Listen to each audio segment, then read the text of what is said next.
प्रिय छात्रगण, नमो नमः। आज मैं तुम्हें पंचम पाठ सुक्ति मौक्तिकम का प्रश्नोत्तर करवाऊंगी। पहला प्रश्न देखो।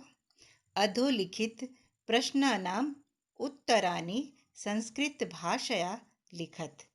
अर्थात जो प्रश्न नीचे दिए गए हैं उनका उत्तर संस्कृत भाषा में ही लिखना है। क यत्नेन किम रक्षेत, वित्तं वृत्तं वा। यहाँ पर दो शब्द है, देखो, वित्तं और वृत्तं। तो पहला जो वित्तं है उसका अर्थ होता है धन, और दूसरा जो वृत्तं शब्द आया है उसका अर्थ होता है आचरण। अब प्रश्न पूछ रहा है कि यत्न पूर्वक हमें किसकी रक्षा करनी चाहिए, धन की अथवा आचरण की। ठीक है, तो उत्तर क्या होगा? देखो, उत्तर होगा यत्नेन वृत्तं रक्षेत, यानी यत्न पूर्वक हमें आचरण की रक्षा करनी चाहिए। ख अस्माभिः किं न समाचरेत्, कीदृशम् आचरणं न कर्तव्यम्। अर्थात हम लोगों के द्वारा कैसा आचरण नहीं करना चाहिए। उत्तर आत्मनः प्रतिकूलानि अस्माभिः आचरणं न कर्तव्यम्। अर्थात जो हमारे हित में न हो, जो हमारे प्रतिकूल हो, वैसा आचरण दूसरों के साथ नहीं करना चाहिए। ग जन्तवः केन विधिना तुष्यन्ति। अर्थात जो प्राणी हैं, जो लोग हैं, किस विधि से खुश होते हैं। तो प्रिय वाक्य प्रदानेन जन्तवः तुष्यन्ति। प्रिय वाक्य बोलने से लोग खुश होते हैं। पुरुषः किमर्थं प्रयत्न कर्तव्यः। पुरुषों को किस लिए प्रयत्न करना चाहिए, कैसे कर्तव्य के लिए प्रयत्न करना चाहिए। तो गुणेषु एव पुरुषः प्रयत्न कर्तव्य। गुणों में ही पुरुषों को प्रयत्न करना चाहिए, अर्थात गुण के लिए ही पुरुषों को प्रयत्न करना चाहिए। ओके, आगे देखते हैं। आगे क्या है? आगे है सज्जनानां मैत्री कीदृशी भवति। अर्थात सज्जन लोगों की मैत्री, मित्रता कैसी होती है। तो उत्तर है सज्जनानां मैत्री पुरा लघ्वी वृद्धिमती च पश्चात दिनस्य परार्थस्य छाया इव भवति। अर्थात सज्जनों की मैत्री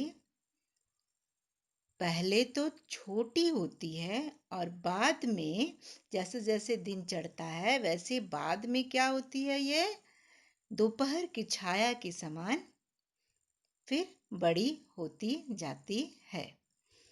ठीक। 6 नंबर, सरोवराणां हानि कदा भवति। सरोवर को हानि कब होता है? जब हंस वहां से चले जाते हैं। तो क्या लिखेंगे? उत्तर मरालय सह विप्रयोग सरोवराणां हानि भवति। फिर देखेंगे झ नद्या जलम कदा अपेयम भवति। नदी का जल कब पीने योग्य नहीं होता है? कब नहीं होता है? जब नदी का जल समुद्र में मिल जाता है ना। तो क्या लिखेंगे? समुद्रम असाध्य नद्या जलम अपेयम भवति। चलो जल्दी से अब दूसरा प्रश्न देख लेते हैं। तो दूसरा प्रश्न क्या है? क स्तंभे विशेषणानि ख स्तंभे च विशेष्याणि दत्तानि तानि यथोचितं योज्यत। अर्थ इसका यही है कि क स्तंभ में विशेषण दिए हुए हैं और ख में विशेष्य दिए हुए हैं, दोनों को मैच करना है। ठीक है, तो देखते हैं अभी क में क्या है। आस्वाद्य तोया मतलब है स्वादिष्ट जल। ठीक है, तो किसका होता है? नदी का, तो नद्य। तीसरा ऑप्शन है नद्य। उसके बगल में मैंने क रेड इंक से लिख दिया है, तुम लोगों को अपनी कॉपी में सामने सामने लिखना है। दूसरा अर्थात ख गुणयुक्त। गुणयुक्त दरिद्र। चौथा बगल में मैंने ख लिख दिया है, इसी से मैच करोगे। दिनस्य पूर्वार्ध भिन्न। ठीक है, क्या है? खला नाम मैत्री। ग और घ है दिनस्य परार्ध भिन्न। ये है सज्जना नाम मैत्री। 2 नंबर पे आ जाओ, घ। समझे? हमारा तीसरा जो प्रश्न था, जिसे मैंने यहाँ पे नहीं लिखा है, वो था श्लोक का अर्थ लिखना। 2 श्लोक दिए हुए हैं, तुम अपनी किताब में देखो और उनका अर्थ लिखना है। तो इसके पहले वाला वीडियो में मैंने तुम्हें अर्थ अन्वय सहित बताया है, इसीलिए मैं उसको करना जरूरी नहीं समझी। चौथा वाला देखते हैं कि प्रश्न क्या है। प्रश्न है अधोलिखित पदेभ्य भिन्न प्रकृतिकम पदम चित्वा लिखत। पहला है क, देखते हैं क्या है। वक्तव्यम, कर्तव्यम, सर्वस्वम, हंतव्यम। सर्वस्वम को छोड़कर सब में अनियर प्रत्यय का प्रयोग किया गया है, तो इसीलिए ये एक अलग ही पद है। मैंने इसे लाल इंक से अंडरलाइन कर दिया है। जो भिन्न प्रकृति के शब्द हैं, मैंने उसे लाल इंक से अंडरलाइन किया है। मुझे उम्मीद है तुम समझ गए होगे।